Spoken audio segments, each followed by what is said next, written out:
রবিবার বিকেলে জামালপুর ব্লক তৃণমূল কংগ্রেস ও বিভিন্ন শাখা সংগঠনের উদ্যোগে অমরপুর হাই স্কুলের ঢালের কাছে আয়োজিত হলো এক স্মরণ সভা।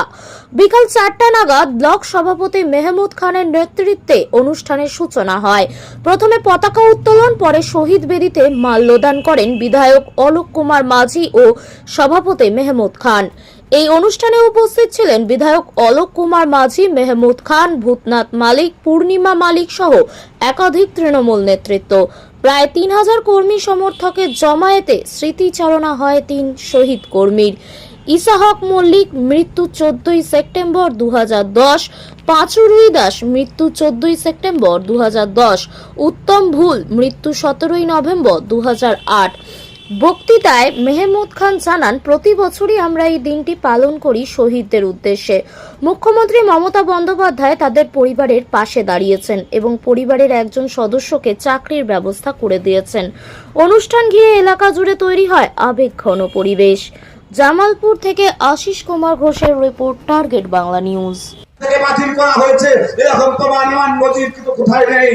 বিজেপি করুন, আজকে তৃণমূল করছে, আজকে যারা এসসি আছে তাদেরকে বাদ দিয়ে বিভিন্ন উন্নয়ন করাতে চক্রান্ত চলছে, কিন্তু কিছুই করতে পারছে। মিথ্যে প্রলোভন দেখিয়ে মানুষকে বিভ্রান্ত করে একটা সাম্প্রদায়িক অশান্তি তৈরি করছে বলে। যেমন দেশ স্বাধীন হওয়ার সময় আমরা হিন্দু, মুসলমান, শিখ, খ্রিস্টান সকলে মিলে সংঘবদ্ধ হয়ে বিজেপিকে তাড়িয়েছিলাম, আমারও কিন্তু সেই দিন এসেছে। এই বিধানসভা নির্বাচনে আমরা সকলে সংঘবদ্ধ হয়ে হিন্দু, মুসলমান, শিখ, খ্রিস্টান সকলে সংঘবদ্ধ হয়ে আমরা কিন্তু এই বাংলা থেকে বিজেপিকে তাড়াতে হবে।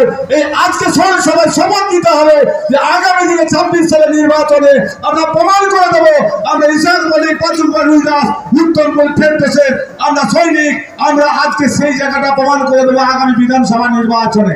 দায়িত্ব নিয়ে আমরা প্রত্যেকটা বুথে যারা সভাপতি আছেন, প্রত্যেকটা বুথে যারা পঞ্চায়েতের মেম্বার আছেন, যারা শহীদ পরিবারের তরফ থেকে সব থেকে বড় কথা যেটা মানে সর্বভারতীয় তৃণমূল কংগ্রেস বা মমতা ব্যানার্জি এমন একজন মানুষ শহীদদের কথা যিনি বলেনি। তাই আমাদের জ্যাঠামশাই আমার পাঁচুই দাস এবং ইসাহক মল্লিক 2010-এর 24 সেপ্টেম্বর সিপিএমের হাতে খুন হয়েছিল। তারপরে 2017 সালে আমাদের মেহমুদ খানের নেতৃত্বে এবং দলের তরফ থেকে আমাদেরকে চাকরি দেওয়া হয়েছে। বর্তমানে ইসাদার মেয়ে আয়াসা এবং আমি কবিতা, আমরা দুজনে ইএসআই হসপিটাল কল্যাণীতে চাকরি করি। বাড়ি তৈরি করবেন? ভাবছেন বাড়ি তৈরির সমস্ত সরঞ্জাম কোথায় পাবেন? চিন্তার কোনো কারণ নেই। সমস্ত চিন্তার অবসান ঘটাতে আপনাদের হাতের কাছেই আছে শৌর্য মার্বেল অ্যান্ড টাইলস। বাড়ি তৈরির সমস্ত সরঞ্জাম, ইট, বালি, স্টোন চিপ, সিমেন্ট, রড থেকে শুরু করে সমস্ত কিছুই পেয়ে যাবেন শৌর্য মার্বেল অ্যান্ড টাইলসে। শুধু তাই নয়, বাড়ি তৈরি করলেন, বাড়িতে পাথর বসাবেন, টাইলস লাগাবেন, বেসিন লাগাবেন, তাও পাবেন শৌর্য মার্বেল অ্যান্ড টাইলসে। Marble, granite, tiles, sanitary, bath fittings দ্রব্যর একমাত্র বিশ্বস্ত প্রতিষ্ঠান। আমাদের ঠিকানা হলো ভগবতী বালিকা বিদ্যালয়ের পাশে। আমাদের দ্বিতীয় কাউন্টারটি হলো গোঘাট 1 বিডিও অফিসের গেটের সম্মুখে। বিশদে জানতে কল করুন 9064236218-এ। প্রোপাইটার রাজা বিশ্বাস, গোঘাট, বকুলতলা, হুগলি।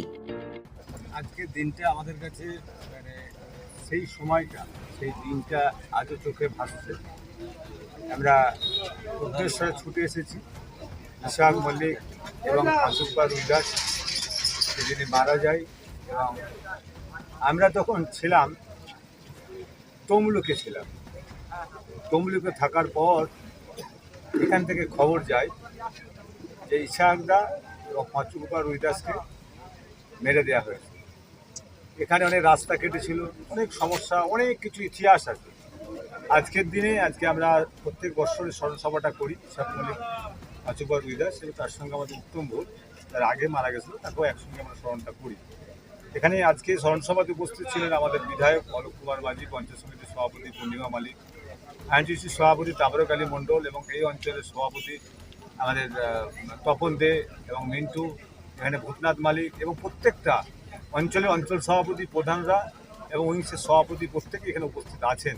এবং আজকের দিনে আমাদের প্রত্যেককে আমরা একসঙ্গে আবারও শপথ নিলাম যে আগামী বিধানসভা 26-এ নির্বাচনে আমরা সকলেই সংঘবদ্ধ হয়ে এবং যারা আজকে সিপিএমের যারা আজকে ছিল তারা বিজেপিতে আজকে গিয়ে তারা আবার সেই অশান্তি সৃষ্টি করার যে চক্রান্ত করছে, সেটাকে তো মাননীয় মুখ্যমন্ত্রী মমতা বন্দ্যোপাধ্যায়, আমাদের নেতা অভিষেক বন্দ্যোপাধ্যায় যা যা নির্দেশ দেবে সেই মোতাবেক আমরা যেমন সেই নির্দেশ মেনে আমরা কাজটা করি। এবং যারা আজকে শহীদ পরিবারের প্রত্যেকেই এখানে উপস্থিত ছিলেন এবং প্রত্যেককে শ্রদ্ধা জানাই এবং যারা আজকে শহীদ হয়েছে তাদের আত্মার শান্তি কামনা করি। তাদের পাশে দাঁড়িয়েছে, তাদের পরিবারের পাশে। অবশ্যই আমাদের আমরা ইসাহাক মল্লিকের আমাদের মেয়ে, উনি চাকরি করছেন এবং আমাদের পাঁচুকুপা রুই দাসের আমাদের ভাইপো, উনি চাকরি করছেন এবং আমাদের উত্তম ফুলের ছেলে তার চাকরি পেয়েছে এবং দুটো ছেলেই চাকরি পেয়েছে। এবং এটা মাননীয় মুখ্যমন্ত্রী মমতা বন্দ্যোপাধ্যায় উনি এসেছিলেন, রেলমন্ত্রী তখন ছিলেন। আমাদের নেতাজিতে সভা হয়েছিল, প্রচণ্ড বৃষ্টি ছিল। তারপরে আমাদের এখানে মদন মিত্র আমাদের নেতা, তখন যুব, আমি তৃণমূল কংগ্রেসের আমি সভাপতি ছিলাম, তখন আমাদের মদন দা রাজ্য সভাপতি ছিল এবং অমরপুর আমাদের খেলার মাঠে এসেছিলেন। এবং সকলে আমরা সংঘবদ্ধ হয়ে বিজেপি এবং সিপিএমের বিরুদ্ধে যে আন্দোলন আগেও করেছি, এখনও করছি।